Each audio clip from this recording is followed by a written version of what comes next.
Hi everyone, I'm Andy Papworth from Lloyds Banking Group, and Justine Thompson's here with me, my colleague, and Justine will introduce herself shortly in a second when Justine comes to present. So a bit about Lloyds. Most of you will be familiar with Lloyds Banking Group, but we're one of the key financial institutions in the UK, helping the country prosper, never more important than the current environment. And our aim is to be the best bank we can for our customers every day. We've got around 30 million customers, so quite a huge proportion of the UK population, around 65,000 colleagues, staff, and over 2 million shareholders. And many of you will know our high street brands like Lloyds, the Bank of Scotland, and the Halifax through the high street branches, or our contact with our contact centres, or online, ever more online these days. But there's also brands like Lex, Black Horse, and Schroders, Scottish Widows, and other brands that are part of our group. And the role that we play in Lloyds Banking Group, we really enjoy what we do. We look after people, insight, and cost. So I'll just run you through that to put that into context. We look at the journey end to end. So it starts with our people data. We are the data custodians, which ensures we get good data, feeds into what we do. But we also look after that legally and ethically, and ethics is the purpose of today's presentation. We also look after MI reporting. That's both internally and externally. We do most of that now self-serve through our system Workday, which we've been investing in. But we do other bits and pieces around it as well in our business intelligence team. Thirdly, we look after people analytics, and some of you would have heard me speak at conference last year, or you may have heard Justine talking about things like our work predicting mental health absence, which has been quite innovative and quite leading and continues. But that's the subject of a different presentation for another time. Again, as I say, today we're here to talk about ethics. Next piece of what we look after is strategic workforce planning. So planning 3 years ahead, lots of interest in workforce planning to ensure we've got the right skills and capability in our business looking forward. And finally, the unique part of our role is we're also responsible for cost. So we look after around a third of the group cost base in terms of the reward and resource costs for people in the group. So that's a little bit about us as a group. And what I would say is our overriding purpose as the team is around connecting people and productivity. And that's to benefit individuals and the organisation, and also wider with responsibility for society. So that's a little bit about us and what we're about. If we could just flick to the next slide, please. Brilliant. So as I say, the purpose for today is to talk about trust. And I think that's obviously a 5-letter word, a little word, but it's hugely important. And over the last decade, we've seen an explosion of data and an ever-growing increase in the use of data, never more prominent than requirements on teams during the current COVID-19 environment.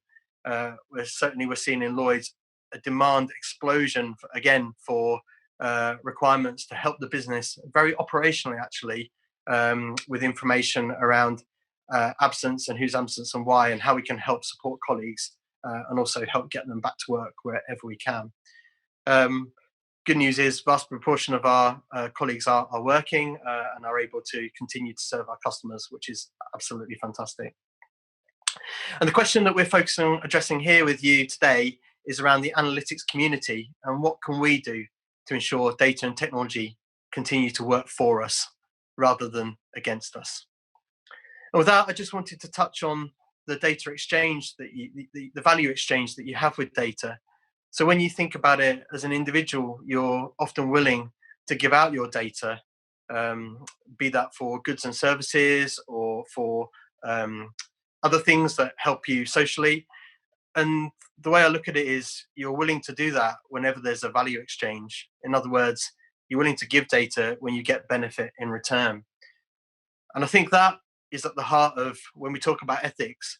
It's about that responsibility for organizations to recognize that data exchange, see that people are after value, and therefore act wisely, not just legally, but also morally when you're working through thinking about data analytics and ethics.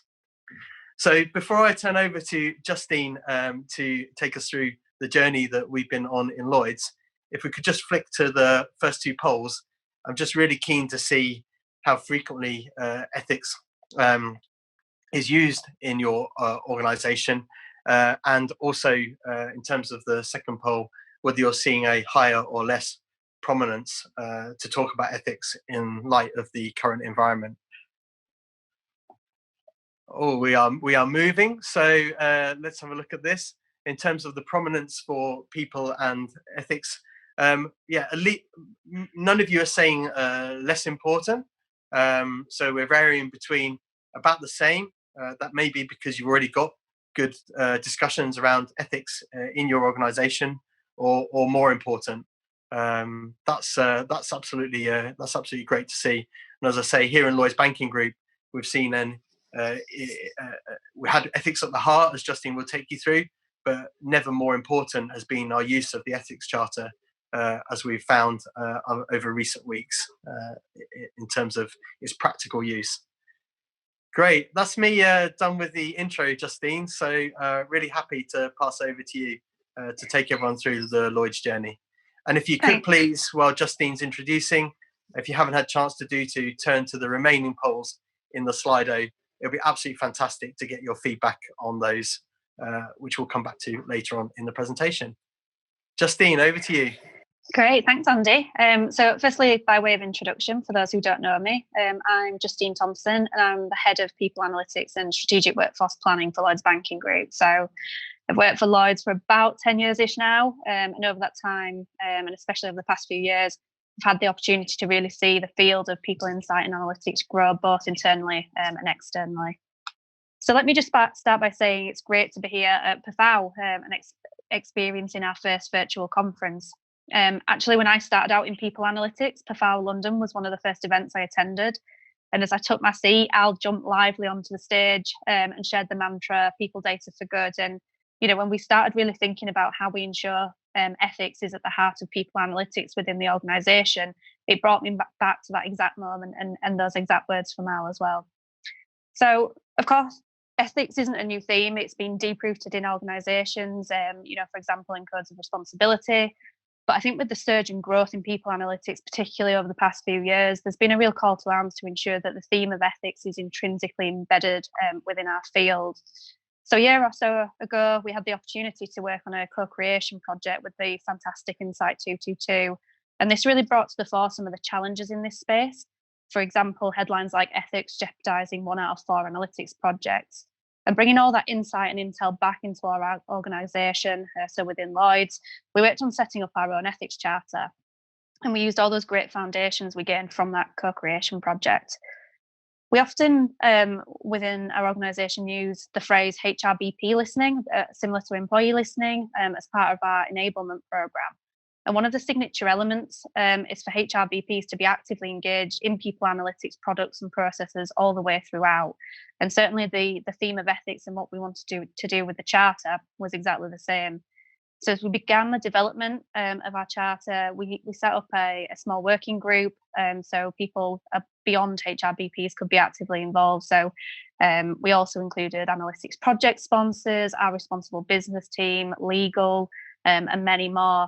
And the team had a bit of fun naming this The Only Way Is Ethics, which if you're UK based, you'll probably resonate with the UK reality TV show. Never did they probably think I'd be saying that live on PAFOW today, but there you go. And I think actually, joking apart, I think that brought a nice balance between some perception that this might be another document that was overly bureaucratic, between actually the importance and how we could learn and work together along the way. So I think getting that right balance of narrative was really key to building hearts and minds as well.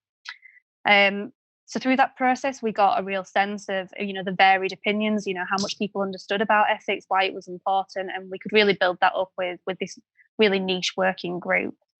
So if you can move on to the next slide, I'll just give you a sense of the start of the charter itself. So it has a set of guiding principles, and from a product perspective, sits on our intranet site. So anyone across the organisation can review and access it. It's really transparent, really simple and really easy to use. And actually there were some core fundamentals as we started that we wanted to have in there. But of course, we didn't want this to become a dusty document on the shelf. So We called our implementation plan the document to way of working conversion, which is probably quite analytical, I guess, in its language. No surprise from a team like ourselves. And we set up this process around utilisation. So we undertook a series of live testing. We featured this in our annual People Analytics event, which sees colleagues from across the HR function join us face to face. And within that, we had presentations on the importance of ethics. We featured the charter live, and your colleagues could interact with it on laptops and actually use the charter for some real projects that we had on the go. 12 to 18 months on, I think we've seen great success actually, and it's really moved from that initial starting point of a charter right to be embedded in our way of working. So we use the charter in 100% of people analytics projects, and we use it at the start all the way through, right to the end, and right to where we're tracking the benefit of projects as well. Existing analytics customers and users across the organisation are also coming to us having ethics in mind before they reach us. So whilst they're thinking about these great hypotheses and business challenges, actually they're thinking about it in the context of ethics. And there's been some great examples where actually they've used the charter already at the point of engaging with us, which is just really fascinating to see.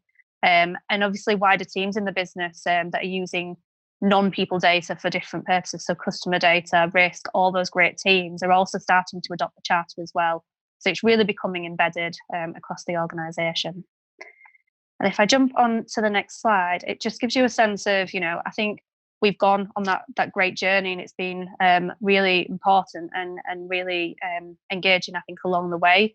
But we didn't want to stop there, and we wanted to involve the theme of ethics even further. So this year we launched what we call our Colleague Voice programme, which invites colleagues to join us to share their views. So it starts with a video of what the analytics project is.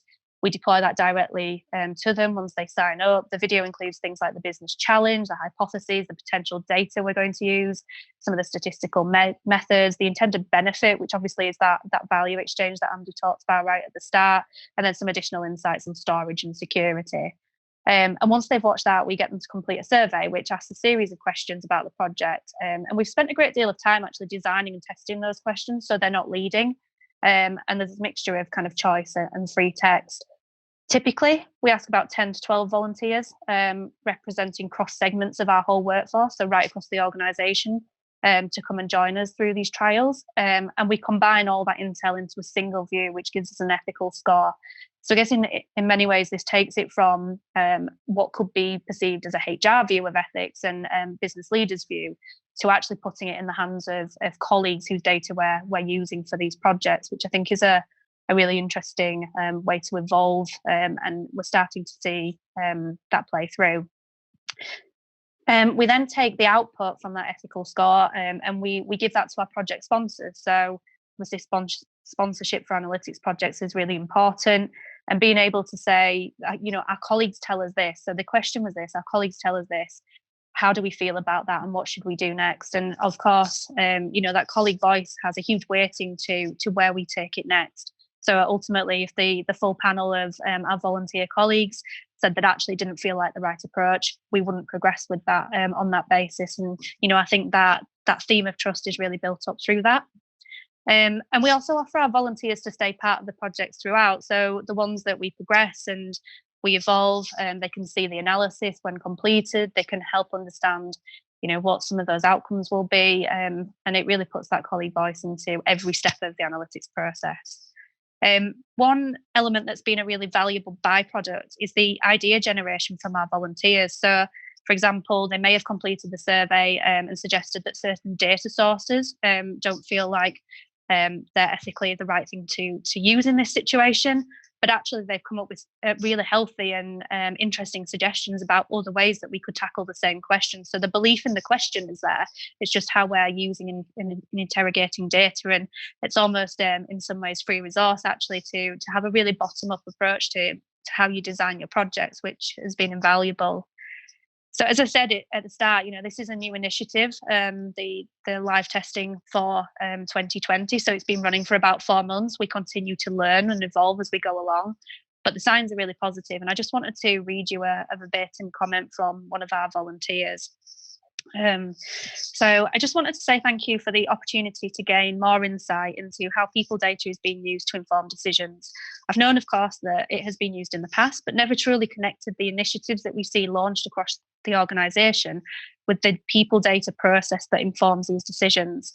The transparent approach is really welcomed, and I'd love to see this grow and continue in the future, which I think just kind of sums up that need and desire to be part of this all the way along. So with that, I hope it gives a good high-level overview of where we've come from and how we're evolving, and I'll hand back to Andy. Thanks a lot, Justine. That was a great run-through of the work that the team have been doing. It's been really good to see. And I suppose, from my perspective, part of any successful people analytics team, obviously you need the people with the skills, and you need the technology, and you need good data at the heart of it.